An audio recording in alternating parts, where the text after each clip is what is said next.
Easy and slow English. General ideas used for preposition by, on and in. Prepositions by, on, in. ಇದು ಮೂರು ಸೇರಿ ಬರುವಾಗ mode of ಟ್ರಾನ್ಸ್ಪೋರ್ಟ್ನಲ್ಲಿ ಯಾವಾಗ ಯಾವ proposition use ಮಾಡೋದು ಎಂಬ ವಿಷಯದಲ್ಲಿ ಒಂದು ವಿಡಿಯೋ ಮಾಡಿದೆ. ಈಗ ನಾನೊಂದು ಸಮ್ಮರೈಸ್ ಮಾಡಲಿಕ್ಕೆ ಇಷ್ಟಪಡ್ತೇನೆ. ಯಾಕೆಂದರೆ ಕೆಲವು ಟೈಮಲ್ಲಿ ಬೈ ಮಾತ್ರ ಯೂಸ್ ಮಾಡಲಿಕ್ಕೆ ಆಗ್ತದೆ, ಅದೇ ಥರ ಕೆಲವು ಟೈಮಲ್ಲಿ ಇನ್ ಮತ್ತು ಆನ್ ಯೂಸ್ ಮಾಡಲಿಕ್ಕೆ ಆಗ್ತದೆ.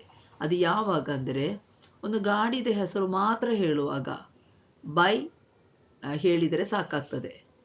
Okay, by car, by bus, by taxi, by plane, by bike, ಇದೇ ಥರ ಒಂದು ಗಾಡಿದ ಹೆಸರಿನ ಜೊತೆ ಬೇರೆ ಯಾವುದು ಸಹ ಇಲ್ಲ ಹಾಗೆ ಬರುವಾಗ ಬೈ ಸೇರಿಸಲಿಕ್ಕೆ ಸಾಧ್ಯವಾಗುತ್ತದೆ.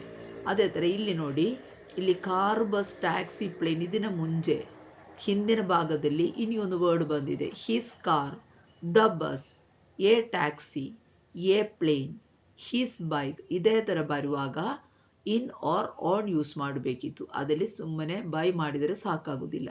ಅದು ಡಿಫ್ರೆನ್ಸ್, ಗೊತ್ತಾಯ್ತಾ? ಇದೇ ಥರ ಬರುವಾಗ ಹಿಸ್ ಕಾರ್ ಇದೇ ಥರ ಎಲ್ಲ ಬರುವಾಗ ಈಗ ಗಾಡಿದು ಮುಂದೆ ಏನಾದರೂ ಒಂದು ವರ್ಡ್ ಬರಬೇಕು. ಹಾಗೆ ಚಿಂತೆ ಮಾಡಿದರೆ ಸಾಕು, ಒಂದು ವರ್ಡ್ ಬರಬೇಕು.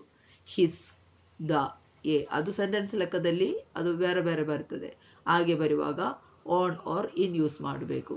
ಅದು ಆನ್ ಬರೆದು ಯಾವಾಗ, ಇನ್ ಮಾಡೋದು ಯಾವಾಗ ಅಂದರೆ ಗೊತ್ತಾಗಲಿಕ್ಕೆ, ಕರೆಕ್ಟಾಗಿ ಗೊತ್ತಾಗಲಿಕ್ಕೆ ಇದನ್ನು ಮಾಡಿದ್ದು ವಿಡಿಯೋ ರಿಲೇಟೆಡ್ ವಿಡಿಯೋಲಿ ನೋಡಿದರೆ ಗೊತ್ತಾಗ್ತದೆ. ಹಾಗೆ ಪ್ರಾಕ್ಟೀಸ್ ಮಾಡಿ ತಪ್ಪಿಲ್ಲದೆ ಈಸಿಯಾಗಿ ಈ ಪ್ರಿಪೋಸಿಷನ್ಸ್ ಮೋಡ್ ಆಫ್ ಟ್ರಾನ್ಸ್ಪೋರ್ಟ್ನಲ್ಲಿ ಮಾಡಲಿಕ್ಕೆ ಸಾಧ್ಯವಾಗುತ್ತದೆ. ಹೆಚ್ಚಿನ ಮಾಹಿತಿಗಾಗಿ ಈ ಚಾನಲ್ ಸಬ್ಸ್ಕ್ರೈಬ್ ಮಾಡಿ.